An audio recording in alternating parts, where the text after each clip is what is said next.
আসসালামু আলাইকুম। বেশ কয়েকদিন আগে আমাদের ঘাসের নতুন জমিতে আমরা যে সার দিয়েছিলাম, সেই সার দেওয়ার ফলে ঘাসগুলো অনেক বড় হয়ে গেছে। আলহামদুলিল্লাহ, ঘাসগুলো বেশ বড় হয়ে গেছে আর এখন এটা কাটার উপযুক্ত সময়। এই ঘাসগুলো কাটার আরেকটা উদ্দেশ্য হচ্ছে, এই ঘাসগুলো যেহেতু আমরা সার দিয়েছি, সার দেওয়ার ফলে ঘাসগুলো অনেক বড় হয়ে গেছে। আর এই ঘাসগুলো যদি আমরা এখন না কাটি, তাহলে ঘাসগুলোর কোনো থোপ আসবে না, ঘাসগুলো শুধু লম্বাই হবে, মোটা হবে না। তো আমি একাই ঘাস কাটতে যাবো, বিষয়টা অন্যরকম লাগে। সেজন্য আমি আমার রাম ছাগলটাকে নিয়ে গেলাম সেখানে বাঁধার জন্য। তাকে বেঁধে আমি ঘাসগুলো কেটে ফেলবো ইনশাল্লাহ। এতে করে সেও পেট ভরে খেতে পারবে আর আমি আমার ঘাসের কাজগুলো শেষ করতে পারবো। ভালো করে লক্ষ্য করলে দেখা যাবে ঘাসগুলো অনেক লম্বা হয়ে গেছে, কিন্তু এর থোপ আসেনি। থোপ বলতে এই ঘাসগুলো শুধু দুই একটাই হয়েছে, আলাদাভাবে কোনো কুশি বের হয়নি। যদি আমরা এই সময় ঘাসগুলো না কাটতে পারতাম, তাহলে এই ঘাসগুলো সম্পূর্ণরূপে ভুট্টা গাছের মতো হয়ে যেত। যেমন ভুট্টা গাছ একটা থেকে দুইটা পর্যন্ত হয়। তো যাই হোক, ঘাস কাটতে গিয়ে পড়লাম আরেকটা বিপত্তিতে। তার কারণ হচ্ছে পুরো ঘাসের জমিতে কাটার গাছ দিয়ে পরিপূর্ণ। ভালোভাবে কোথাও পা ফেলানো যাচ্ছে না, পা ফেলালে কাটার গুঁতো খেতে হচ্ছে। কি পরিমাণ এখানে কাটার গাছ আছে তা না দেখলে কখনোই বিশ্বাস করা সম্ভব না। এই যে দেখতে পাচ্ছেন ভিডিওর মধ্যে যে কত পরিমাণে কাটার গাছ এখানে, আর এই কাটাগুলো পায়ে বিঁধলে যে কি পরিমাণ যন্ত্রণা হয়, যারা এই কাটার গুঁতো খেয়েছেন বা কাটা পায়ের মধ্যে ঢুকে গেছে তারা বুঝতে পারবেন যে আসলে কি রকম যন্ত্রণা। মূলত যে আজকে আমরা প্রথম ঘাস কাটতে এসেছি বিষয়টা এমন না, এর আগে আমরা এই জমিতে বেশ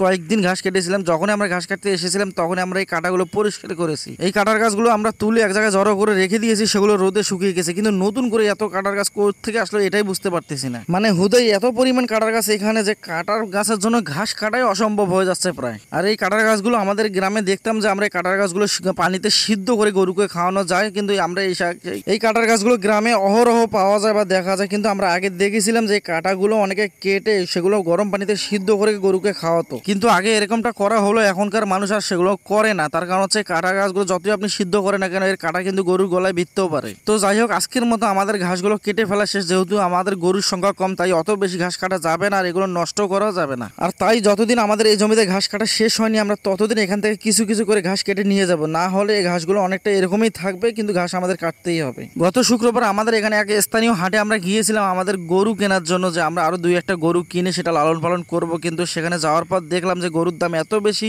যেটা আর কেনা হলো না। তো আমাদের এক পরিচিত খালু আছে, যিনি গরু কেনা বেচার সাথে সম্পৃক্ত থাকে সবসময়। তো তার সাথে কিছুক্ষণ কথা বলার পর তিনি বলল যে আগামী সপ্তাহে একটা হাটে যেয়ে গরু নিয়ে আসতে হবে। তো ওনার সাথে কথা বলার পর আমাদের ঘাসগুলো আমরা এখন ভ্যানে তুলে নেব। ভ্যানে তোলার পর একটা চমৎকার দৃশ্য আমি দেখাবো আপনাদের, সেটা দেখতেই থাকেন। তো আমি আর হিমেল সবগুলো ঘাস ভ্যানে তোলার চেষ্টা করতেছিলাম। আমাদের ঘাস তোলা প্রায় মোটামুটি শেষের দিকে। তখন আমি একটু দাঁড়িয়েছিলাম যে অনেকটা গরম পড়ছে, একটু দাঁড়াই থাকি। তো হঠাৎ করে দেখলাম দূর থেকে আমার দুই তিনটা ভাতিজা আর দুইটা ছোট ভাই আমাকে জোরে জোরে ডাক দিয়ে বলতেছে যে আঙ্কেল, আমরা গাছ থেকে পড়ে গেছি, আমাদের হাতে আর মুখ দিয়ে অনেক বেশি রক্ত বের হচ্ছে। তো এটা শুনে আমি একটু দৌড় দিয়ে তার কাছে গিয়ে দেখলাম যে আসলে ঘটনাটা কি। তো এটা তার কাছে যাওয়ার পর দেখলাম সবাই মিলে একটু হাসাহাসি করতেছে। আমার ব্যাপারটা তখন একটু সন্দেহ লাগলো। আর ওর হাতে আর মুখে যে রক্তের মতো লাল লাল ছোপগুলো দেখা যাচ্ছে, সেগুলো কিন্তু মোটেও রক্ত না। আমি একটু ভালোভাবে দেখতে লাগলাম, তখন দেখলাম সেগুলো চেটে চেটে খাচ্ছে। তাৎক্ষণিক আমি বুঝলাম যে তারা দূর থেকে আমাকে হয়তোবা দেখছে, দেখে আমাকে ভয় দেখানোর চেষ্টা করতেছে। ছোট মানুষ তো একটু না বুঝে দুষ্টুমি করছে, আর এখনকার ছেলেপেলেরা একটু দুষ্ট হয়, সেটা আমিও ভালো করে জানি। আর তাই আমিও তাদের নিয়ে গেলাম রিমান্ডে, যে আসলে ঘটনাটা কি আর এগুলো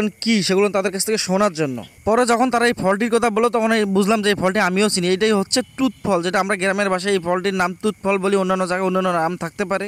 এই ফলটির একটু বর্ণনা দিয়ে থেকে, এই ফলটি যখন কাঁচা থাকে তখন অনেকটা সবুজ থাকে, আর যখন এটা পেকে যায় তখন অনেকটা কালো জামের মতো কালো হয়ে থাকে। ফলের সাইজও কালার হচ্ছে জামের মতো। আর এই ফলটি খাওয়া যায়, আর এর ভিতরে যে রসটা থাকে, এই রসটা হচ্ছে টকটকে রক্তের মতো লাল, যার ফলে এর রস তারা মুখে হাতে লাগিয়ে অনেককে ভয় দেখাচ্ছে, আর এটা তারা চেটে চেটে খাচ্ছে। তারপর তারা একটু অভিনয় করলো, তারা সবগুলো ফল মুখে নিয়ে সেটা আবার ফেলে দিল। মানে অনেকটা বোঝা যাচ্ছে তাদের মুখ থেকে রক্ত বেরোচ্ছে। তো আমাদের কাজও মোটামুটি প্রায় শেষ। তাই এই পর্যন্তই। ভালো থাকবেন, সুস্থ থাকবেন। আপনার জন্য দোয়া রইল, আপনার পরিবারের জন্য দোয়া রইল। আমার জন্য দোয়া করবেন, আমার পরিবারের জন্য দোয়া করবেন। আসসালামু আলাইকুম ওয়া রাহমাতুল্লাহ।